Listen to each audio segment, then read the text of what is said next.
The Bible teaches that there are three little men living inside of us. There's the intellect, the emotion, and the will. Now, by wisdom, by your intellect alone, you cannot come to Christ. There is that step of faith.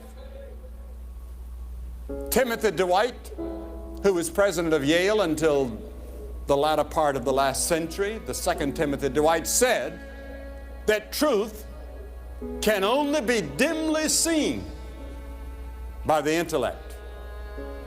And how right he was, just dimly seen. You can never come to the truth by the intellect alone. It must be faith. There is that step of faith that you must take and receive by faith. But my emotion looks at Christ on the cross and I say, I could love Him. He died for me. I look at the judgments that are promised in the Bible and I'm afraid. That's emotion.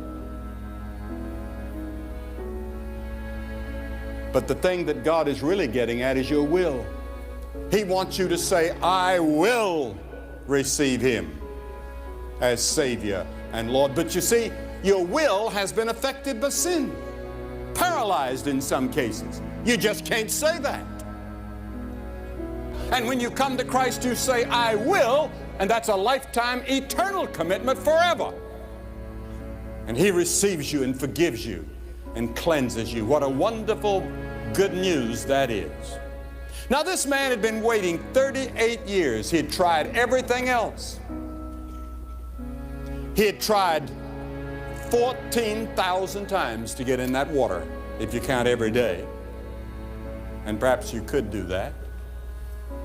But he was now hopeless, helpless, lying there on that pallet, crippled, no friends to help him in the water first. And Jesus goes up to him. And He went to him probably because he was the worst case there. And He said, do you want to be healed? But you know, Jesus' question to this man sounds almost cruel. Every day he had tried. But then you start to think about it, it wasn't so cruel after all. Do you really want Christ in your life? Do you? Do you really want Him to come into your heart? Are you really ready to meet His demands and surrender everything to Him and make Him your Lord?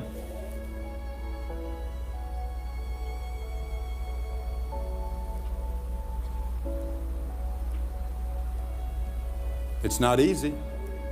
It means that some of those things that you've been doing that are wrong, you'll have to give up.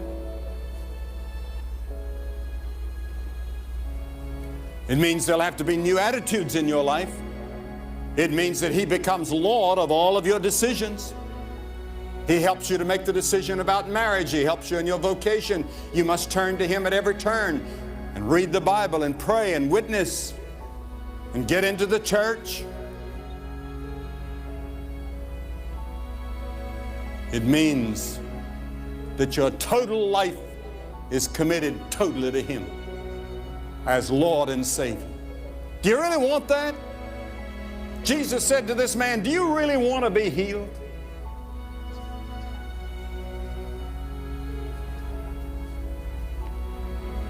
Do you? You can be tonight. You see, the closer we get to Him and realize His demands, the more we're not sure. Jesus said, will you be made whole? Would you let Christ make you whole tonight? Apparently this man answered, yes, I want to be made whole. That's all you have to say, yes, I want to be made whole.